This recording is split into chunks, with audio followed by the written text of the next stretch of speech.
जगातल्या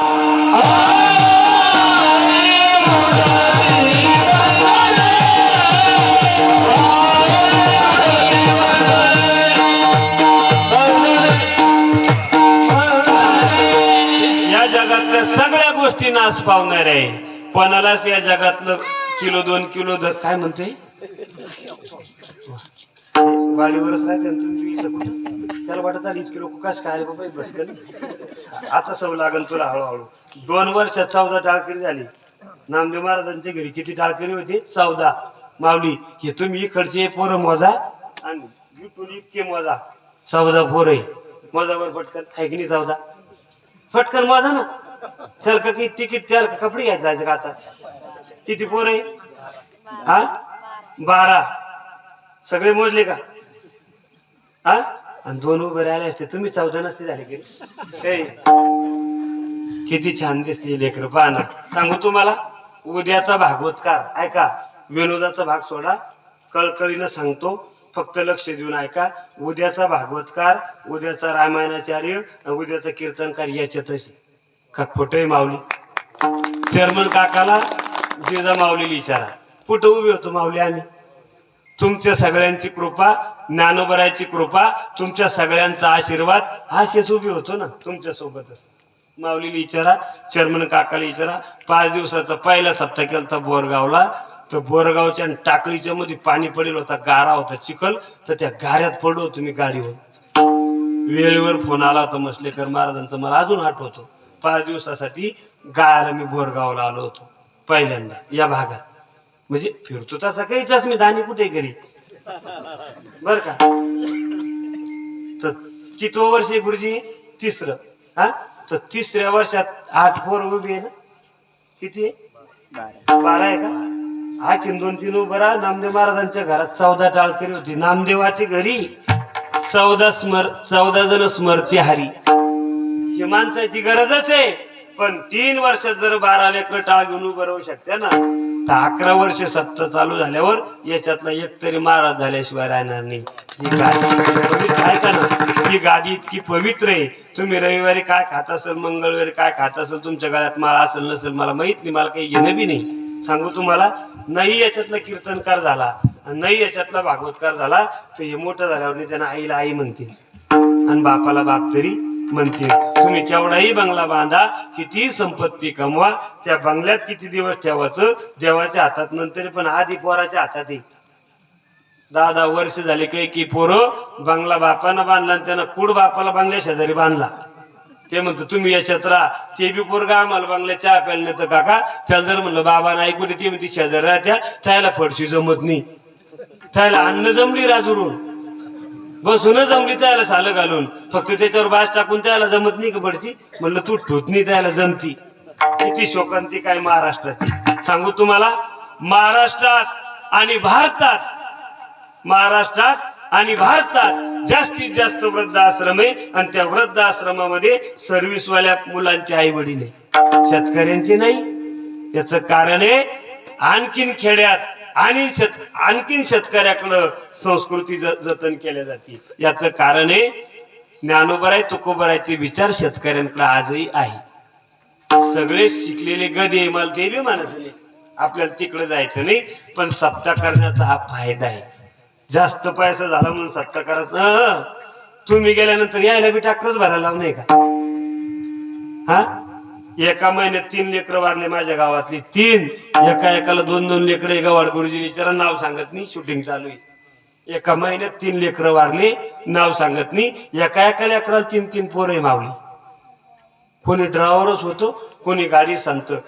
धंदा करू नका या मताचं मी नाही, पण त्यांच्यावर लक्ष राहू द्या. आपला मुलगा ज्याचा ट्रॅक्टर आणतो तर संध्याकाळी तो घरी कसा येतो, रात्री जातो तर सकाळी त्याचे डोळे पहा. 3 मुलं मेले माऊली एका महिन्यात. प्रत्येक मुलाचं लग्न झालेलं होतं आणि एका मुलाला 2-2, 3-3 लेकरं आहे. आता कोणा सांभाळायचं? ते पुन्हा बापानच. काहीच नाही, फक्त पिल्यामुळं ऍक्सिडेंट झाला. कोणी ट्रॅक्टर, कोणी काही, कोणी तळ्यात डुबून मेलं. खोटं नाही, खोटं वाटत आणतं, तुम्ही विचारून पहा. याचं एकच कारण आहे, गावामध्ये जर संस्कार चांगले असले, वारकरी संप्रदायाचे संस्कार ज्या गावात होतात त्या गावातले लोक व्यसनिक कमी होतात. मग तुम्ही म्हणसाल तू तर कधी महाराज आता मी एकला बी सगळं गाव कसं सांभाळू? हा, लोक म्हणते वय माग कोण सुनत, लय अवघड आहे. लोकायला तुकोबरायचं सुनले नाही मावले लोक, तर मी जगाने कराय ना. म्हणून जीवन जगत असताना ही सप्ताहाचं फळे मला एवढं सांगायचं होतं. म्हणून जीवन जगत असताना सत्य विठोबाचं नामस्मरण मुखातून करा. कारण देव कालही सत्य होता, देव आजही सत्य आहे. देवाचं अस्तित्व काल होतं, देव आजही आहे, देव उद्याही राहणार आहे. आपण काल होतो, आपण आज आहे, उद्या आपलं या जगात अस्तित्व राहीन का नाही गॅरंटी नाही. सोन्यासारखी माणसं, श्रीमंत माणसं हे जगत सोडून गेले. त्याचं एकमेव कारण या जगात कोणाला राहता येत नाही. येत नाही गुरु आले अवतार, हेरते पामर जीव किती. मग जोपर्यंत देव आपल्याला या जगात होणार आहे तोपर्यंत आपण भगवान परमात्म्याचं चिंतन करा. कारण नाव घेण्यासारखा जगात फक्त देवच आहे. निंदा अथवा स्तुती करावी देवाची, नाव बी ठेवायचं तर देवाला ठेवा, स्तुती बी करायची तर देवाचीच करा.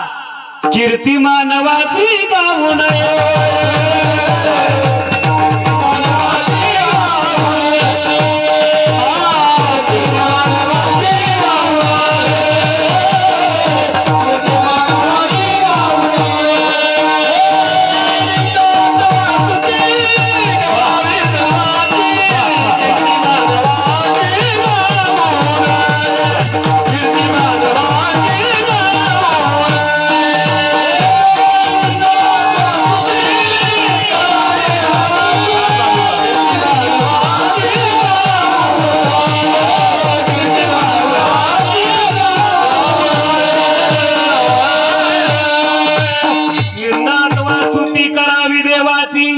कीर्ती मानवाची गाऊ नये. सर्वसामान्य माणूस नाव घेण्याचं सुद्धा लायक नाही तुम्ही आणि मी.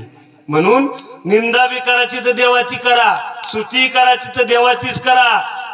वर्णाविती स्तोरी एका विठ्ठलाची. भगवान परमात्म्याचं वर्णन करावं आणि भगवान परमात्म्याचं नाम घ्यावं. कारण देव या जगात सत्य, सगळ्या गोष्टी नाश पावणार आहे. सांगू तुम्हाला, या जगातल्या काही गोष्टी फक्त बऱ्या आहे, खऱ्या नाही. काही गोष्टी खऱ्या आहे पण बऱ्या नाही. काही गोष्टी खऱ्याही नाही आणि काही गोष्टी बऱ्याही नाही. कसं कसं कोरडे भाऊ? काही गोष्टी बऱ्या आहे खऱ्या नाही, काही गोष्टी खऱ्या आहे बऱ्या नाही, काही गोष्टी खऱ्याही नाही आणि काही गोष्टी बऱ्याही नाही. चालते मला तू म्हणशील तसं दादा. काही गोष्टी फक्त बऱ्या आहे. आपण लहान होतो सगळे, माझ्याकडे पहा, लहान होतो आपण सगळे.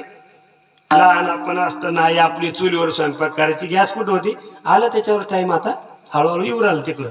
आता म्हणतो चुलीची ठेवली होती, कुठं ठेवली चूल? माणूस म्हणतो गॅस महाग झाला, आता गॅस भेटला नाही. मग बाई म्हणते चूल होती नीट. 10 वर्ष झाले बाई चूल फेकून दिली.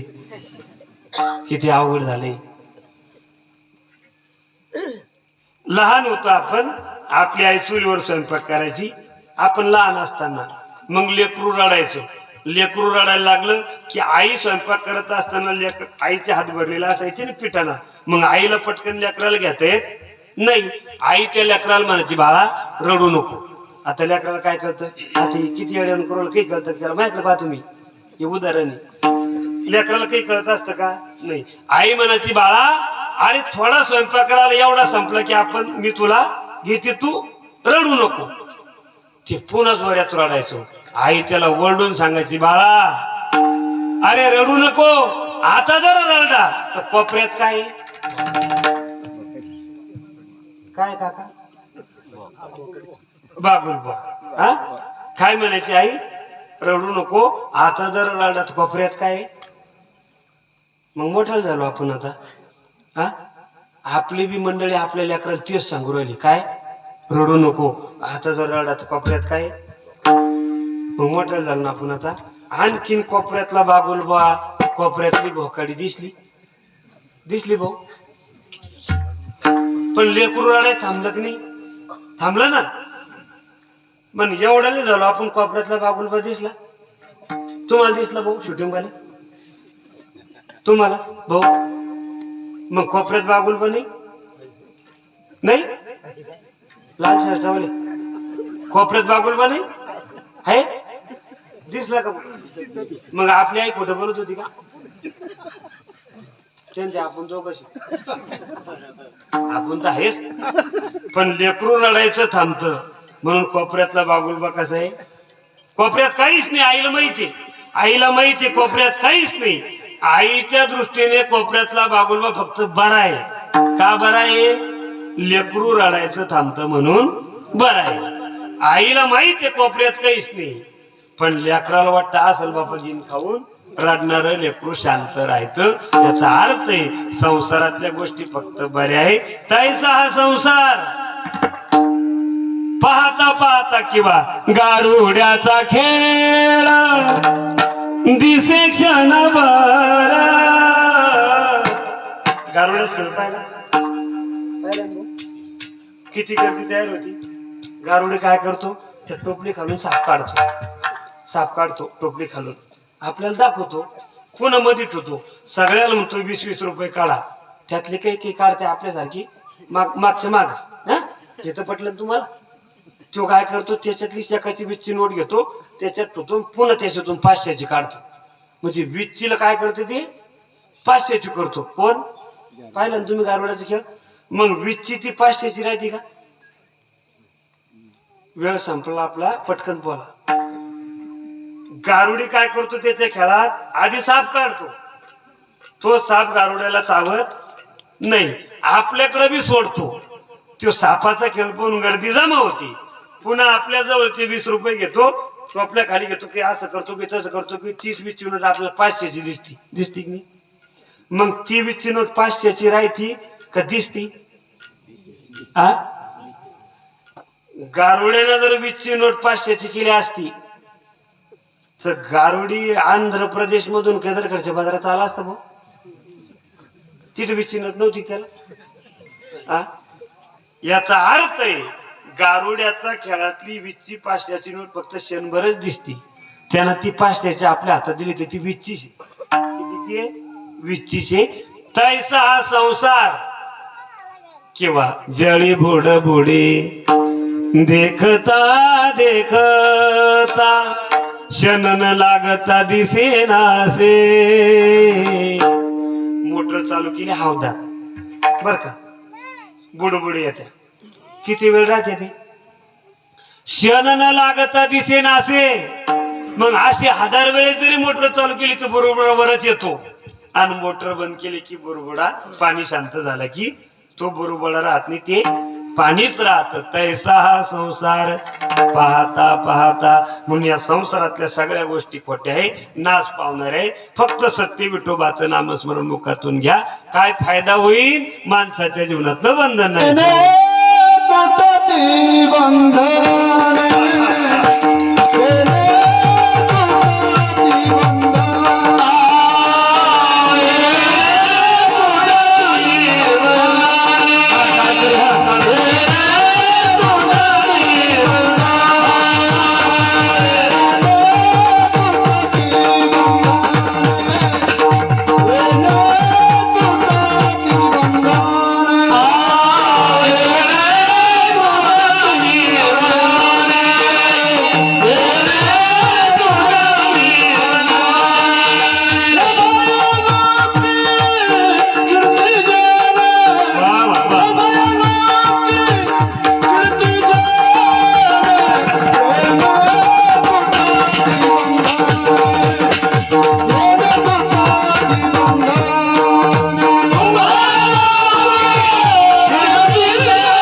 नामस्मरण मुखातून घेतलं की माणसाच्या जीवनातलं बंधन नाहीसं होतं. मी सुरुवातीला बोललो, प्रत्येक माणसाच्या जीवनात 2 प्रकारचं बंधन आहे. एक शरीराचं बंधन, एक भावनेचं बंधन. शरीराच्या बंधनातून एखाद्या वेळेस माणसाला सुटता येतं, पण भावनेचं बंधन एवढं कठीण आहे की त्या भावनेच्या बंधनातून माणसाला लवकर सुटता येत नाही. कशाला म्हणतात भावनेचं बंधन?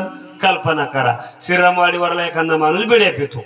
इथे कोणीच पित नाही, पण उदाहरणापुरता पितो, नाव सांगत नाही. लय बिडे पितो, लय म्हणजे लगे फार 4-5 कट्टे लागतात दिवसभरात. कशाला म्हणतात भावनेचं बंधन, याच्या करता सांगतो.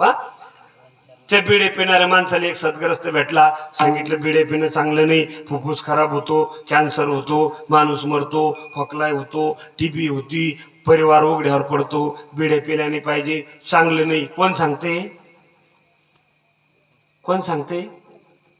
जो पित नाही तो पिणाराला सांगतो.